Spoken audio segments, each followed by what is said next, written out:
The morning Elias Rowan stepped off the bus with a duffel bag slung over his shoulder and dust from a distant battlefield still clinging to his boots, the whole street seemed too quiet for a hero's welcome.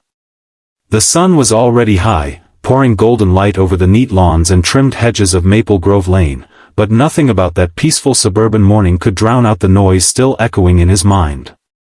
He had survived the war. He had kept his promise to come home. But as he stood there staring at the small blue house at the end of the street, the one with the crooked mailbox and the bicycle lying on its side in the yard, he felt more afraid than he ever had in combat. Because inside that house was his 6-year-old son, and Elias had no idea how to be a father anymore.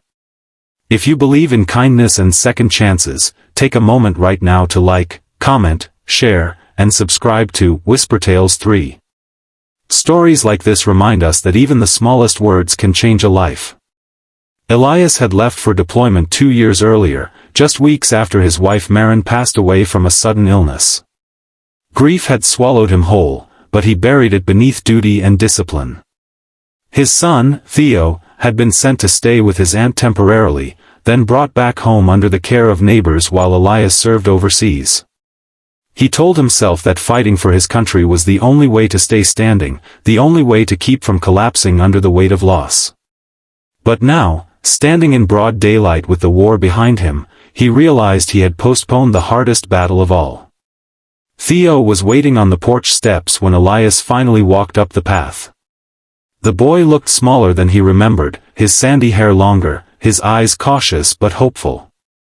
For a moment, neither of them moved. The sunlight wrapped around them like a warm blanket, but the space between them felt cold and uncertain. Then Theo ran forward and collided with his father's legs, clinging tightly as if afraid he might disappear again. Elias dropped his bag and held his son with trembling arms, breathing in the scent of sunscreen and grass instead of smoke and gunpowder. It should have felt like victory. Instead, it felt like starting over from nothing. The first few weeks were harder than Elias had imagined.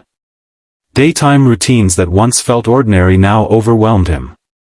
Packing school lunches, helping with homework, fixing breakfast without burning the toast, each task felt like navigating unfamiliar terrain. Loud noises from passing trucks made his shoulders tense.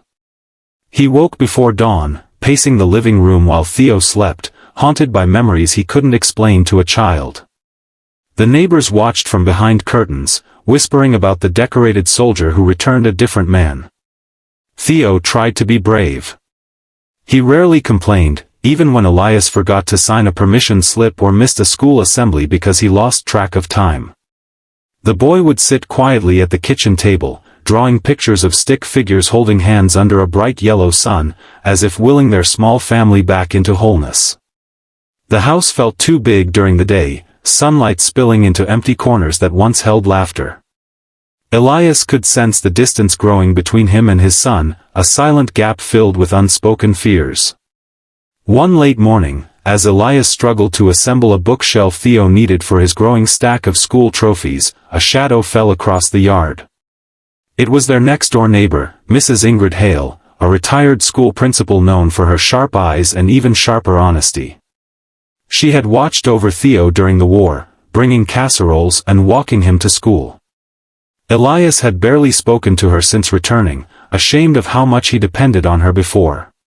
She stood at the edge of the fence, the sun glinting off her silver hair, and studied him for a long moment.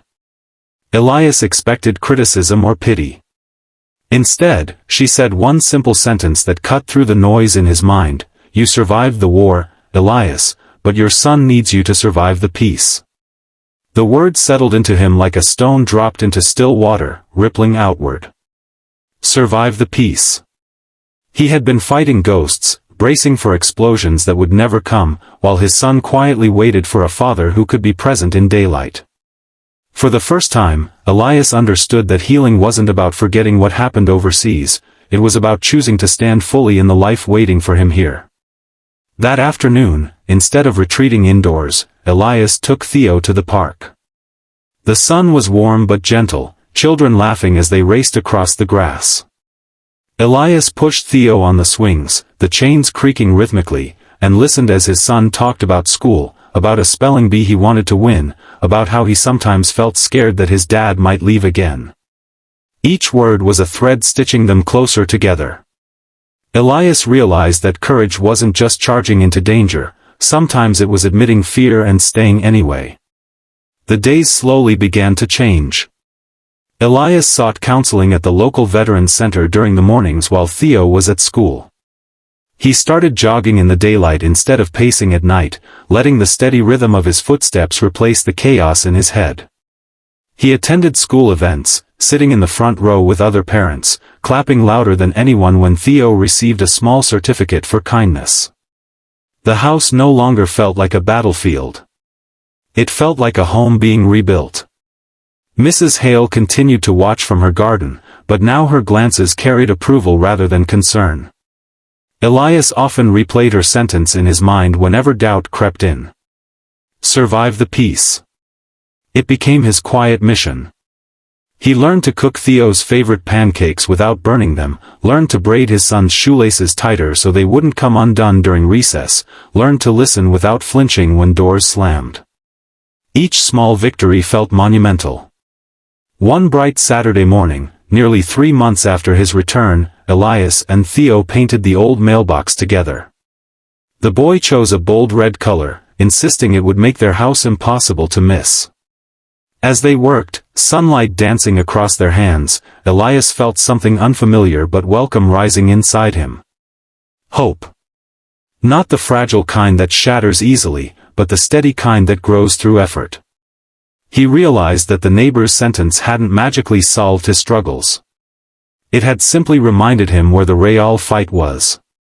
And this time, he wasn't alone on the front lines. He had a son who believed in him, a neighbor who cared enough to speak truth, and a community that quietly supported his return. As the red paint dried under the afternoon sun, Theo wrapped his arms around his father's waist and smiled up at him with a trust that felt like redemption. Elias knew he would always carry pieces of the war within him, but he also knew that those pieces no longer defined his future. What defined him now was the choice to stay, to love fiercely in the daylight, to survive not just as a soldier, but as a father. If this story touched your heart, please take a moment to like, comment, and share it with someone who might need a reminder that healing is possible. Your engagement helps stories like this reach the people who need them most. And before this story ends, I have one special request. Comment, "Survive the peace," below if you believe that even the smallest words can spark the greatest change.